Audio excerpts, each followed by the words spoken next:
Okay, so just to start the meeting, I would like to acknowledge the traditional custodians of the lands on which we're meeting. So I'm on the Gadigal land of the Eora Nation, and I'd like to pay respects to elders past, present and future, and also pay respects to any Aboriginal or Torres Strait Islander people that may be here with us today. So I'll just introduce myself a little bit. So my name's Felicity, as you can see. Great, thanks, David. Yeah, that's a good idea if everyone would like to introduce themselves in the chat. Thanks, David. So my day job, I work as a psychologist in a practice in Bondi Junction. So I consider myself, when it comes to the climate crisis, just an everyday Aussie, but I'm very concerned about it. So I'm trying to see what I can do about that crisis. So I've done a number of different things over the years. I was involved quite a lot with Extinction Rebellion. However, more recently, I've tried to apply some of my psychology knowledge, and I'm starting a project. It's called What Can I Do?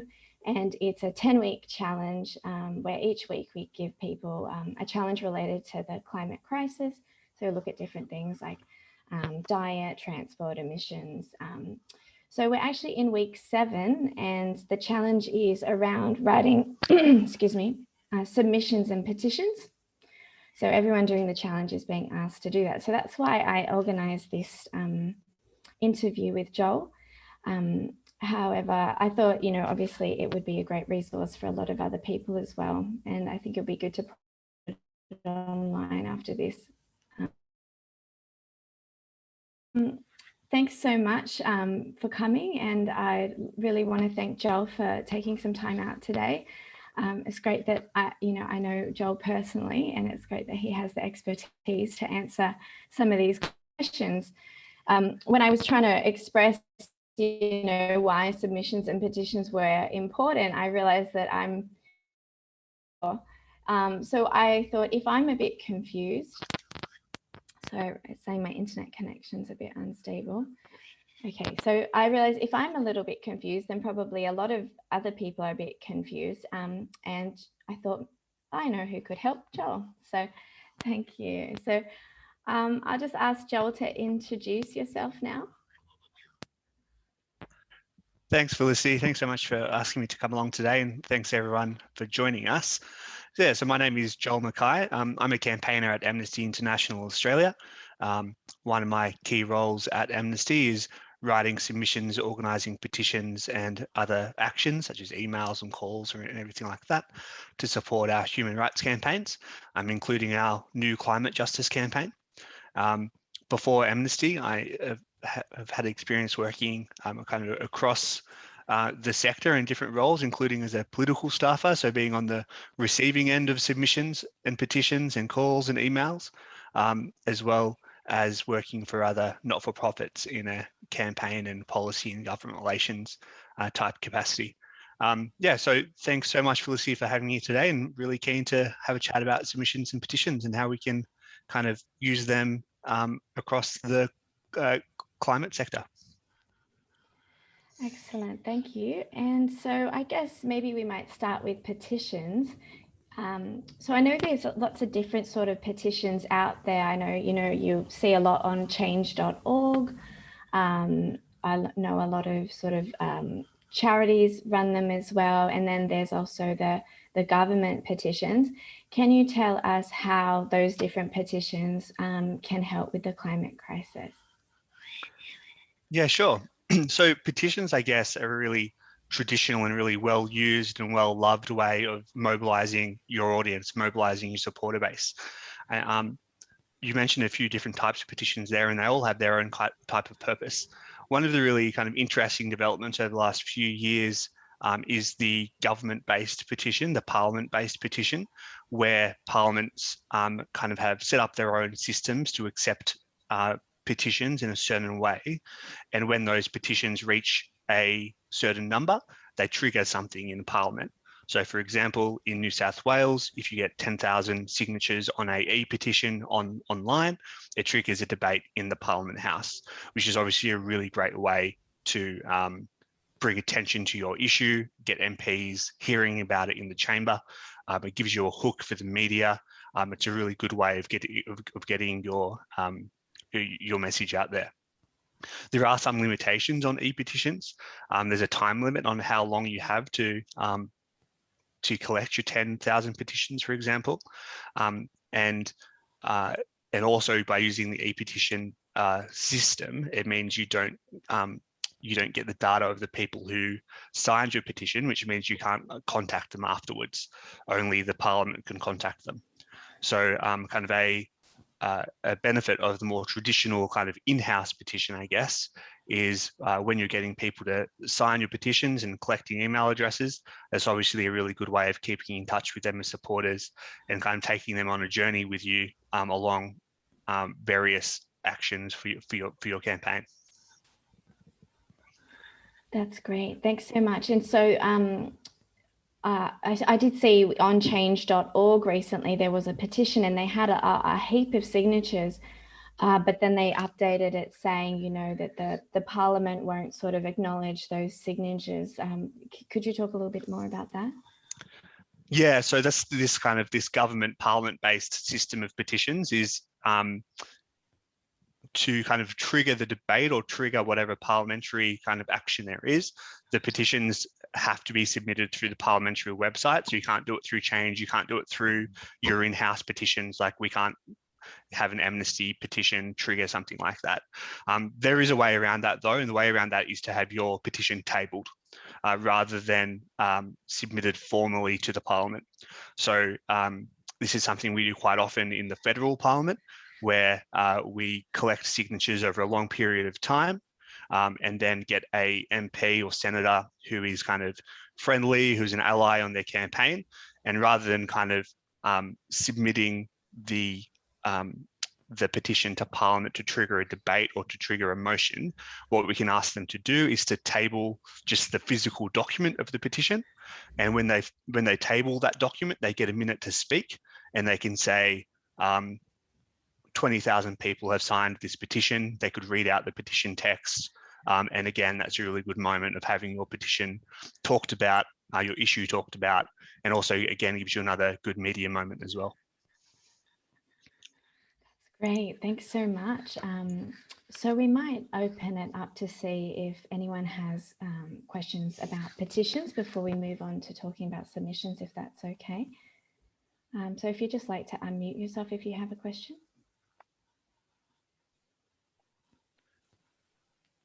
Yeah, just a quick question. Is there a difference between, you know, people collecting signatures on paper and e-petitions? Yeah, so the parliamentary e-petitions, they don't accept paper ones. Sorry, actually, that's not true. Depending on what parliament you're in.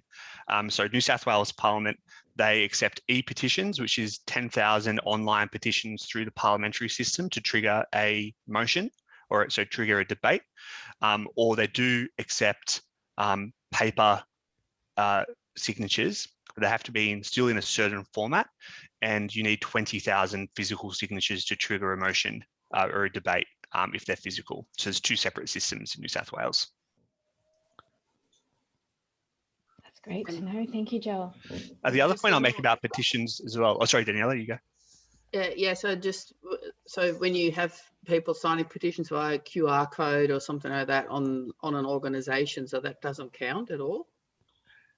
Yeah, I guess the point there is just to make sure if your aim is to have it to trigger a debate in the New South Wales Parliament, for example, that whatever output that petition is, so whatever you print that out, is to the format that the New South Wales Parliament asks, and all that information is on their website and it's pretty easy to follow. And what about federal? Is there a limit there as well, a level that you need to reach? No, so yeah, like I said, the best way for federal is to table petitions. There is a federal e-petition system as well, but it doesn't trigger a debate or trigger a motion. What it does is basically all petitions are are tabled after a certain amount of time that the petition has been on the website.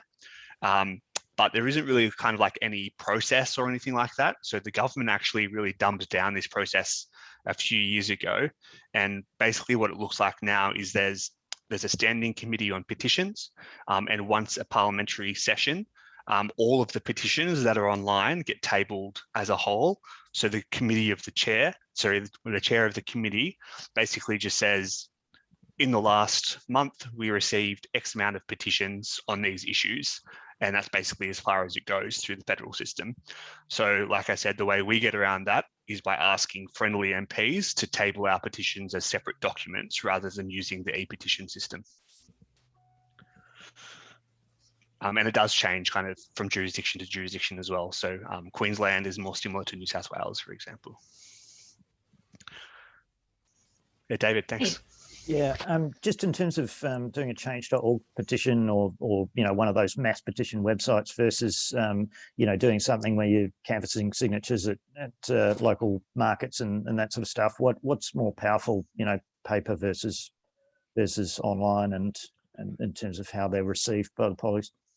Yeah, so we use a mixture. So basically what we do is with our physical hand collected petitions, because we have our amnesty action groups around the country that hold market stalls and everything and events to kind of collect those signatures. We basically submit that, we put them onto our digital petition and submit it as a whole. Yeah. So you're saying there's not so much merit in having a huge lot of handwritten signatures as part of what you give to a poly? Not a huge amount, no. Okay. Yeah. So if I wanted to start a petition on something, for instance, what's the best way to do that then? So are you part of an organisation, Daniela, or you mean just more on a private capacity? Or? Well, let's say me as a private person. Say I want to start a petition on keeping cats indoors. Yeah, so I guess it really depends on what your aim is, what you want to get out of it. If you want it to be a parliamentary debate to be triggered, an e-petition and aiming for 10,000 signatures on the New South Wales Parliament website would be a good way to do that. If you don't think you can get 10,000 signatures in a short period of time, or you don't think you want that type of debate and more you just want it to be like a awareness raising more generally, a change.org or a GetUp or a similar type of petition creating soft system could be really helpful for you. And in that way, you kind of have more control over the petition that you're writing. And the other point I wanted to make about petitions as well is it's really about kind of really understanding your objective and aim of what you want to do with that petition, and also who that petition is going to. So, for example, if you are targeting kind of a friendly MP, like your local MP who you know is already on board with this issue, but it's just a tool for them to kind of use to say 500 of my local constituents have said X. That's kind of a different petition and a different strategy to what it might look like if you are petitioning Karen Andrews on refugees or Susan Lay on the Great Barrier Reef. So yeah, it's kind of about meeting the MP as to where they are as well. So like using that as an example, using Daniela's example, so keeping cats inside or creating policies to keep native animals safe or whatever that might look like. It might be, you might kind of be meeting your local MP at a different level. This is kind of a different level of persuasion needed, or a different level of how much support you need compared to kind of a bigger picture kind of ask. Hi, Joel. Sorry, could I butt in there if anyone? Great. Just on that, the idea of sort of pitching at the right level. So the organisation I'm with, we encourage people to engage with their MPs, calling, writing, visiting, that sort of thing. And there's that similar, I believe, I'm not entirely across it, I'm new to them, but the idea that if there's enough, if you get enough numbers, then the MP has to do something about that. So I appreciate it's a little off topic, but can you give some more information about that? Yeah, I guess the funny thing about our democracy is MPs don't have a job description. They don't have KPIs. They don't have I guess their performance review is an election, but there's nothing anywhere that says if your local MP receives 50,000 local signatures, they have to do something. Of course, we'd love and we'd assume and we'd think that they would do something if they're receiving a lot of pressure on something. But in terms of the law or whatever kind of structurally, there's nothing there. So that's what I mean about really meeting your MP where they are and really understanding what they need to receive, what they need to hear from their local community. Yeah. Great. That's great, Joel. Thank you. Very informative. And I think even if you're not wanting to start a petition, it just sort of shows the power of just signing petitions as well, because together you can put that pressure on. Excellent. Thank you. So maybe you can tell us a little bit now about how submissions work. Yeah, great. So submissions are basically the government's formal way of consulting with the community on issues that they need to. And there are a lot of different ways that governments will seek submissions. There can be kind of informal processes where they just put up a website and say, we're looking at doing this, we want the community input. There might be kind of more formal processes run by government departments which might include kind of calls for written submissions. There might be surveys, there might be questionnaires. And then there's also kind of parliamentary submissions and consultation processes. So all of our parliaments have a committee system, and those committees have the power to hold inquiries, and those inquiries often seek submissions on those particular issues as well. The way I look at submissions is they're just a really good example, a really good way to provide expert opinion on an issue. We have to look at submissions different to petitions. Submissions aren't necessary about the number, about the quantity. For example, parliaments and governments are really moving to not accepting template submissions anymore. So if they receive X amount of the same submission, they often just accept it as one now, rather than kind of saying there's this whole community groundswell around this issue. So the way I approach submissions is really about it being an opportunity to kind of showcase your expert opinion.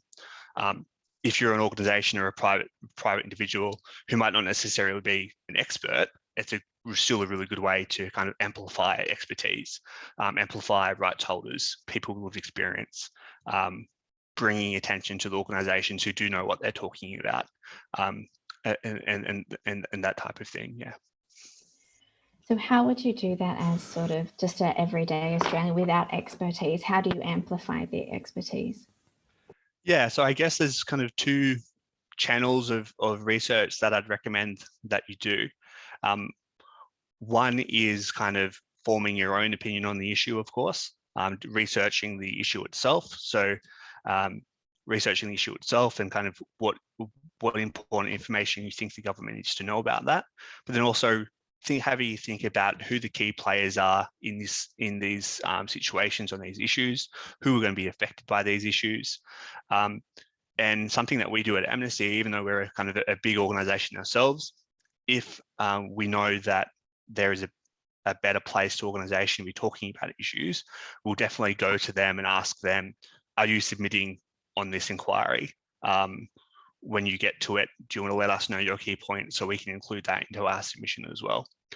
Something that's been really great in the climate movement, particularly around kind of local issue-based inquiries, has been communities coming together to kind of create their own suggested submission packs and stuff and resources like that.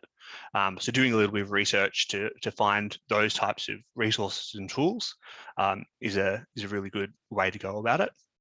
So that's kind of two channels of research that I'd recommend.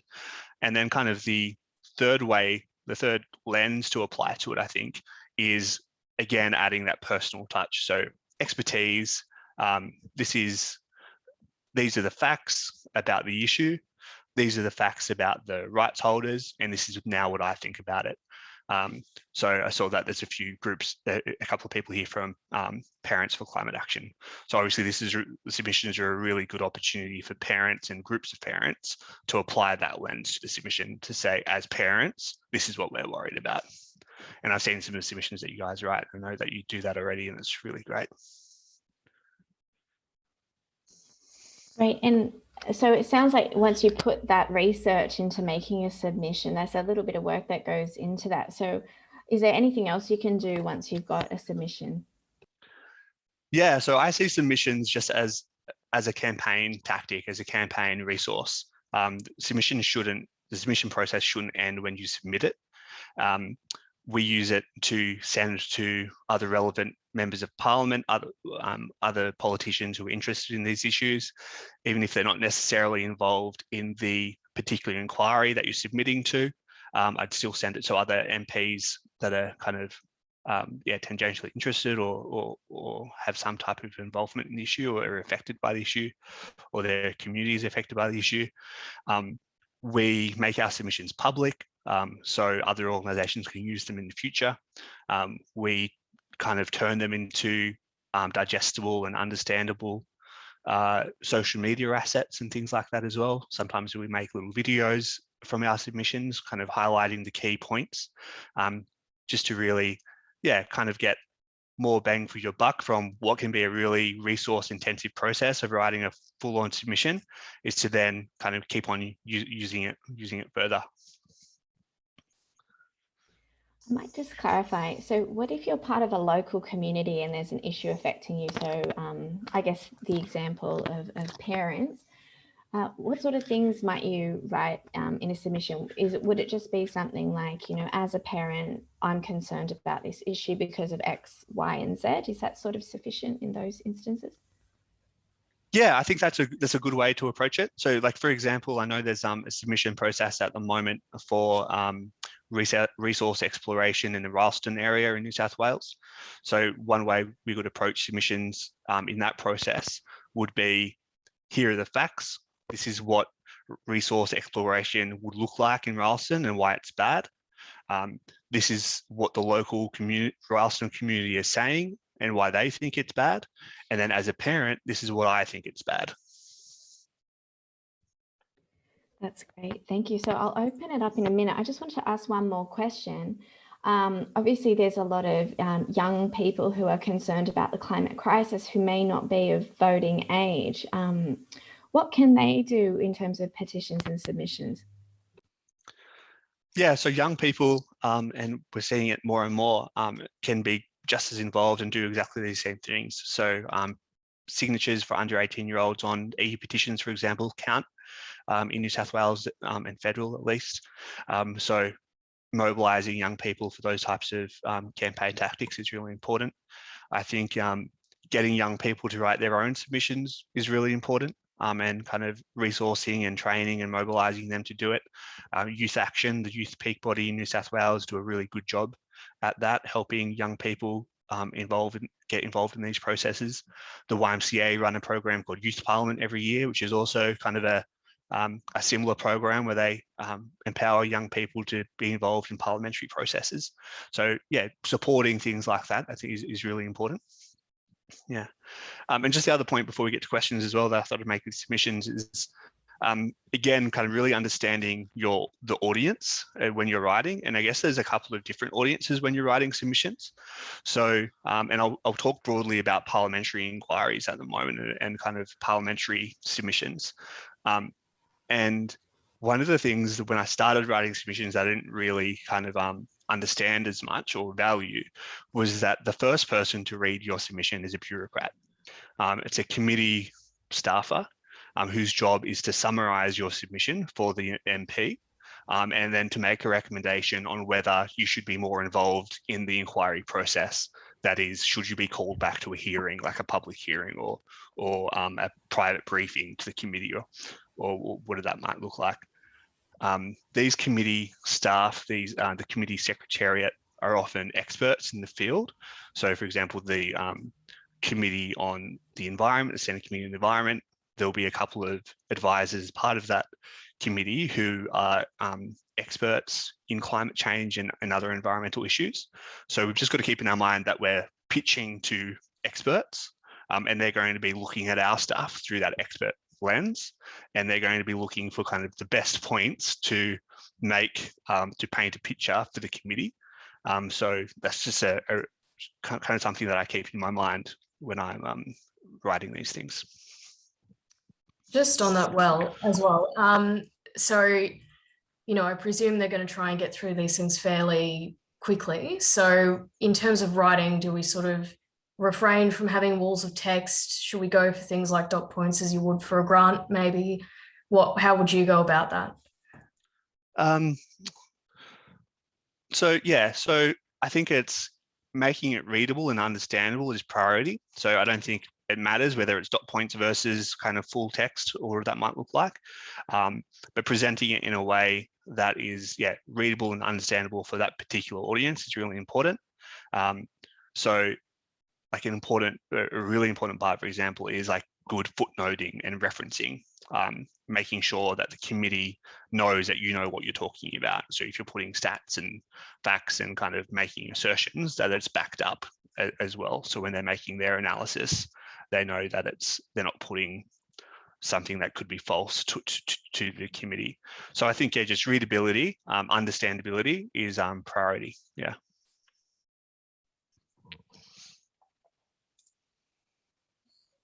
Just with those bureaucrats who are reading the submissions, and you said that they're experts, but to what extent is their expertise coloured by the fact that the committees are all stacked in favour of the incumbent government?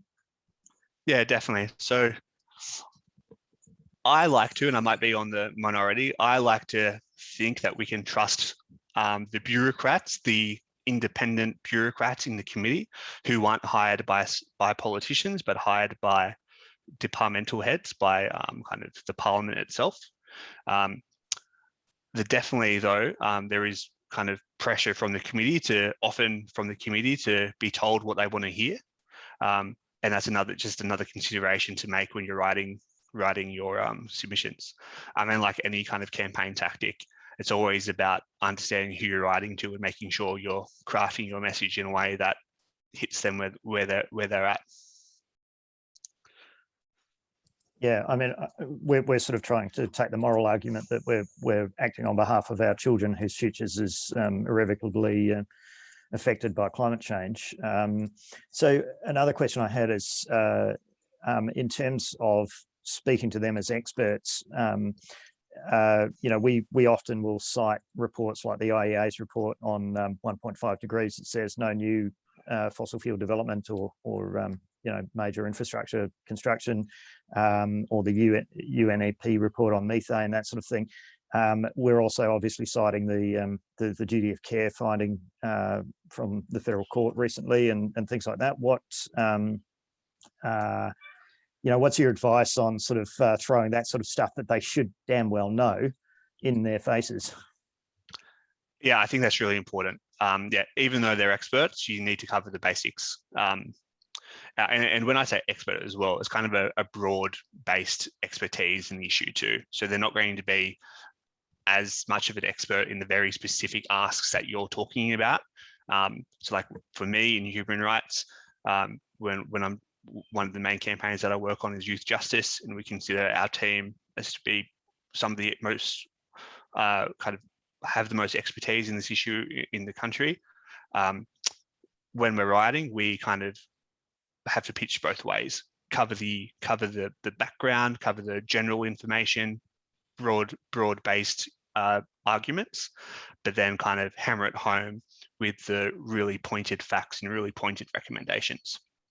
And that is actually a really good way to lead on to kind of one of the most important parts of the submission is how you finish your submission, and that should always be with recommendations. So it's good to kind of, well, it's very important, it's necessary to kind of give the background and explain why and what's going on, and here are the sources and here is what the experts are saying. But the most valuable submissions are those that tell the government what to do. we should be aiming for is basically for the committee to copy paste our recommendations, and then when they write their report at the end of the inquiry, to include our recommendations. So having really clear, really succinct, really backed up recs is really important. Just going to say on your point about leveraging the submissions, it just only occurred to me recently that the people that are making the decisions don't necessarily ever see your submission. They just see a summary of everyone's submissions. So on the back of that, I emailed my Beetaloo submission, my personal one, to my local member, copied the ALP leadership and the leadership in the Senate, because I know there's another vote coming up in the Senate. And then Australian Parents for Climate Action also took their group submission and we sent it to senators and Northern Territory ministers and leadership within the ALP as well. So I just thought that was a good point to make, that it only just occurred to me recently. We pitch these submissions to people. We assume that they're to a particular person, but the people that are going to make the decision ultimately may never see that submission. So you think it's a really good idea to put a copy of it in front of the people making the decision, not necessarily through the submission process? Yeah, really, really important. Like you can think of the submission process as like a funnel. You put your submission into the committee, and then from there it really narrows down the audience. So like you said, they'll summarize. Generally, the members on the committee will have access to the submissions, but often they'll only read the submissions that are from organisations either that they know and they like, and they're like, oh yeah, I like that organisation on that list. I'll see what they say about that. Or they read the submissions, or their staff read the submissions of the organisations and individuals giving evidence at hearings, because the MPs are expected to ask questions and kind of engage with that submission. And then from there, the committee make a report and recommendations to the government. The minister receives that report, and again, they'd have access to your submissions, but they're not going to kind of go through the list. Again, really kind of enthusiastic, engaged staff might pick through the list to kind of find things to back up their stance or to back up their already agreed on approach to it. But being proactive, yeah, is super important.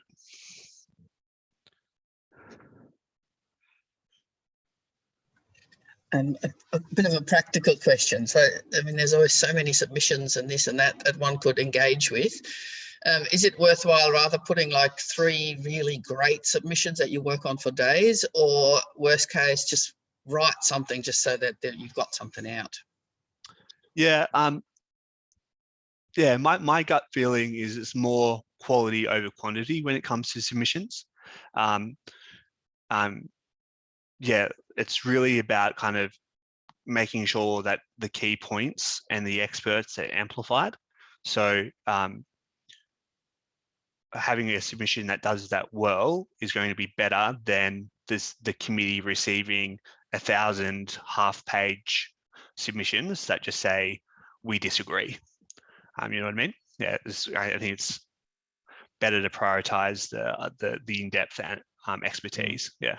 What about making submission guides for supporters of our group to use to do their individual submissions, which, you know, if we're not careful, it can wind up as being a cut and paste exercise where, you know, they might get a few more submissions, but they're very, very similar.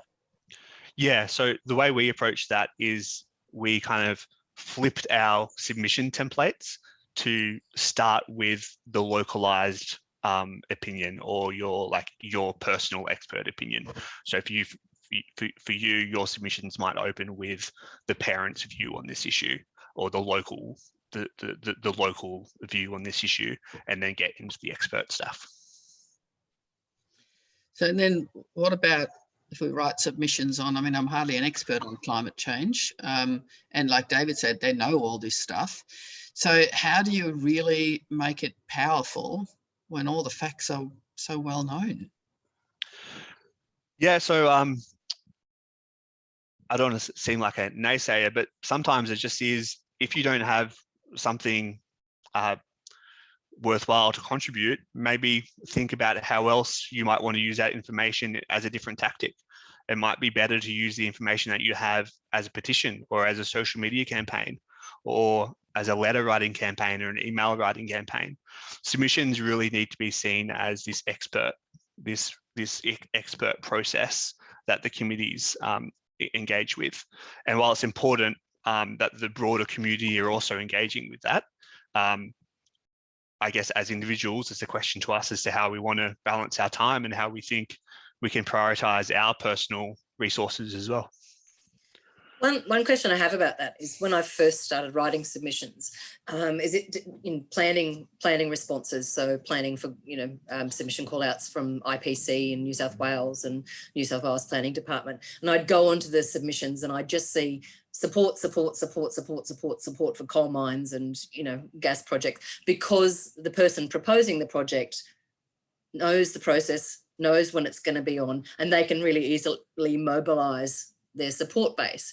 So I just thought, is there any benefit to just having objection, to just at least flip that narrative, even if, so what you're sort of saying is that the quality is better, but if you go on to these things and it's just supporter after supporter after supporter, because the proponent of the project has mobilised a support base, but the objection hasn't been mobilised, is there any kind of, or it doesn't really matter because the committee doesn't pay attention to how much support versus how much objection? Yeah, I guess what I'm definitely not saying discourage people from submitting or don't mobilize your base, but I guess just a consideration is when we're talking to our supporters and when we're talking to the people that we want to do stuff, what should we prioritize and how do we best use their resources? So if one local activist is going to do one action in 1 year, is a submission worth kind of their time that might not be engaged with, or would some other more impactful action that meets them where they're at be more impactful and work with? Yeah. Well, and I guess to some extent we're seeing our submissions writing as a catalyst, as you said, for them getting leverage into PR and socials and that sort of thing. So yeah, as well as creating an evidentiary base of "we told you so's." Yeah, and for local groups, there's also a really good education piece. Getting kind of local activists and local supporters to research these issues is a really good way to mobilize them further and get them more invested in what they're talking about. The more people read about climate change, the more angry they're getting, the more solutions they're seeing.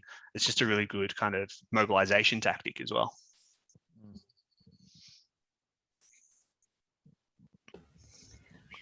Joel, was there anything else you think that we haven't asked you'd like to speak to? Yeah, I think that were the key things that I was hoping to talk about. Can I just ask one more question? So let's say parents have a pretty good point, possibly in that situation. If you're not the climatologist or something that can add some great facts to the thing, how worthy would be a submission from a real personal narrative perspective? Yeah, I think all submissions are worthy, and the personal the personal stories are still important. And so, like when the committee kind of are assessing all the submissions and they're making summaries, if they're receiving a lot of personal stories, they're very likely to include that in their report to say, we heard from X amount of parents who specifically raised their concerns about the future of their children, for example. Yeah. In fact, I could jump into that, Daniela. The very first submission that we worked on was for the bushfire inquiry last year, the Royal Commission, and we actually canvassed our supporter base and got about 30 personal accounts of people who had been affected by the fires. And so we wove our submission around that with extracts from their stories and things. And then on the back of that, we made a little video with some of the most powerful quotes that people had. So imagery from the fires and people talking about their experience. So as an awareness building exercise, if not shifting the needle on the inquiry itself, it was a very powerful exercise for us. That's a great example, David. And I also say to that as well, and I mentioned this about petitions, it really is about kind of meeting the target as to where they're at. So if it's a government-led inquiry, it's going to be kind of, that means that the government is looking to be backed up for something. So kind of personal stories that back the government's view on something is going to is going to be valuable to the government. So they're going to take note of that. They want to hear that type of thing. They're going to use that. If it's not a government-led inquiry, and they don't want to hear personal stories, that's where we kind of need to make sure the focus is on the experts and the facts that kind of hope to break the government down. It's just one thought that I had with that. So you said, David, like when people talk about the future of their children, that's such an abstract concept. And I think humans are always much more likely to think about the here and now, which is one of our big problems with risks. So if it's, I would probably, I'm not a parent, but maybe structure that a little bit more about mental health right now, like the anxiety and all that the children have about their own future. But, you know, just a thought.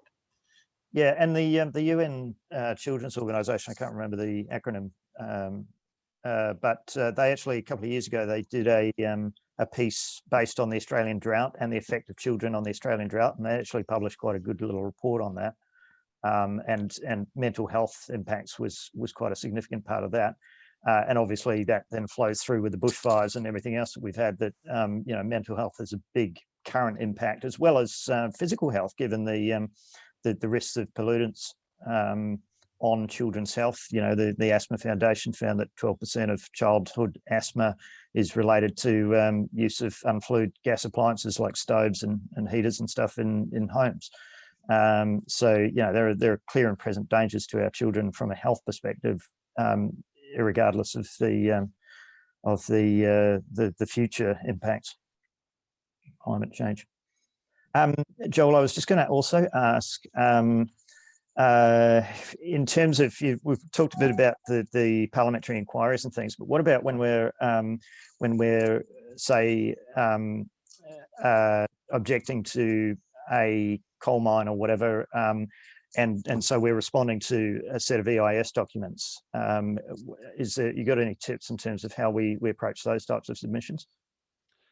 Yeah, I think the overall approach is pretty similar. Again, these are kind of really technical processes that are looking for the kind of expert opinion. But I think Siobhan had a really good point around those processes, which is because they're affecting a local community, it is really important to kind of show that community's position on it, regardless of whether they're experts or not. So kind of the numbers game can become more important with those types of submissions, I think, yeah. Yeah, although one of the things that we try and do is say, well, hey, climate change from this development is affecting everyone, everywhere, incrementally. And that was certainly very helpful in terms of the federal court judgment that the judge established an incremental causal link between a particular project and global warming.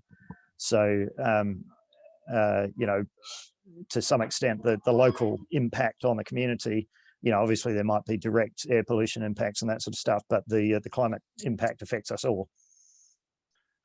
It definitely, but I guess we just need to kind of be writing to we need to be asking the questions, answering the questions that the process is asking of us. So points like that are really good kind of thematic approaches and really good things that tie all of our submissions together. But we really need to be making sure that we're kind of sticking to the terms of the reference of the consultation and kind of answering the questions that they want to hear from us as well, which is where the local kind of perspective often comes in, I think. All right. Okay. We might wrap it up there. I just want to thank Joel so much. It's been wonderful picking his brain. I'm sure you can all agree that was a really beneficial discussion. So I just wanted to talk a little bit about next steps. So I know a lot of you have your own organizations or projects that you're doing, but I just wanted to talk about I've started a Facebook group. It's called the Australian Environmental Petitions and Submissions Central. So I was hoping that that might be able to become a group where we can just dump all our environmental petitions and submissions, and hopefully once we get enough people, it's a sort of one-stop shop, because I know a lot of the Facebook groups, they share news articles and opinion pieces, and it would be useful to have a sort of central space. And it's something, we could even start, a monthly morning tea where we all do petitions and submissions while having a cup of coffee together, or, different strategies to try to engage people a little bit more. So please share that one around. The more people we have, the more submissions and petitions we'll get. The other thing is I am doing the What Can I Do challenge. It's on Facebook. It's What Can I Do Australia.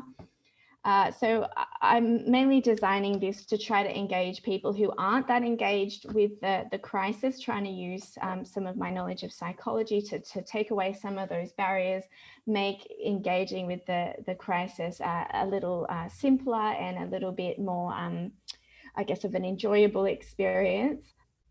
So please like that, share it around.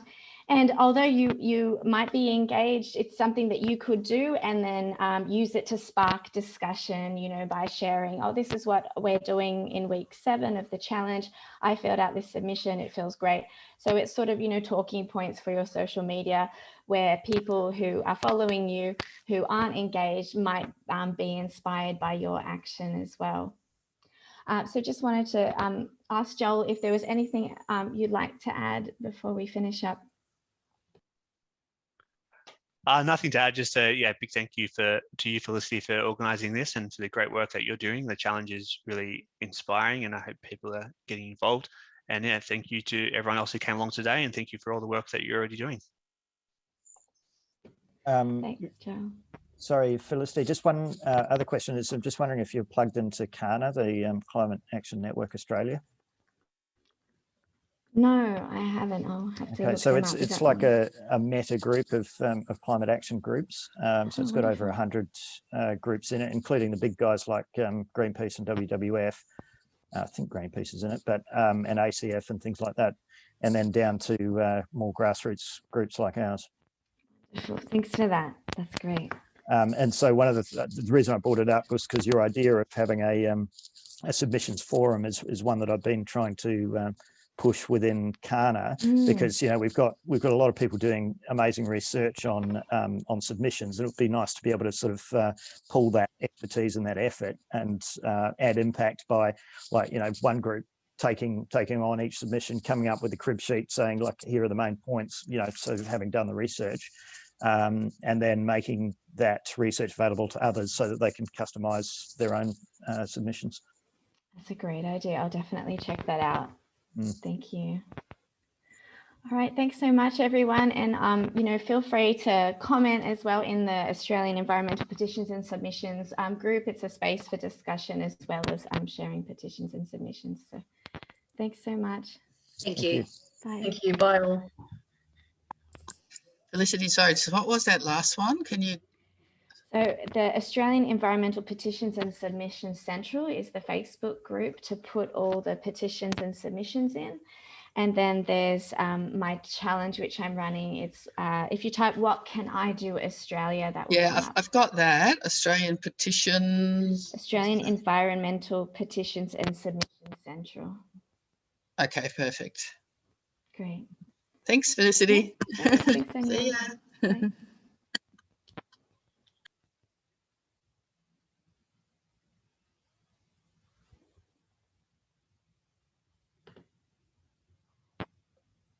No worries. Thank you, Amy.